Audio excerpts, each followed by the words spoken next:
في إطار الحملة الوطنية والدولية لإطلاق سراح كافة المعتقلين السياسيين الصحراويين القابعين في غياهب السجون المغربية الرهيبة، نظمت تنسيقية محمد قديم زيك للحراك السلمي ندوة فكرية حملت عنوان ظاهرة الاعتقال السياسي، الماهية الدوافع وعوامل الاستمرار، أطرها الناشط الحقوقي الصحراوي الدحار الرحموني.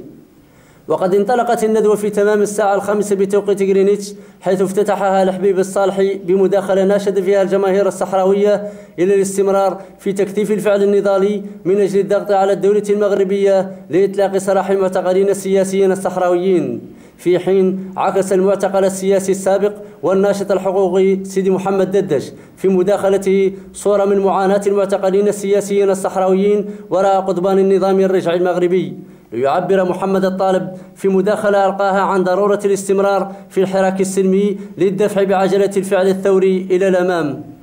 ليبدأ بعد ذلك الناشط الحقوقي الصحراوي الدحار الرحموني محاضرته القيمة، حيث استفاض في شرح مفهوم الاعتقال السياسي في منظور قوانين الوضعية وفي أدبيات المنظمات الحقوقية الدولية، محددا الفرق بين معتقل الرأي والمعتقل السياسي، ليعرج بعد ذلك على أهم العوامل المساهمة في استمرار هذه الظاهرة والتي أرجعها إلى استمرار احتلال النظام المغربي للصحراء الغربية. وقد افتتح باب المداخلات في هذا الصدد، حيث استفاد المتدخلون في مناقشة موضوع الندوة من زوايا مختلفة، مقدمين مجموعة من الأسئلة والاستفسارات لمنشط الندوة.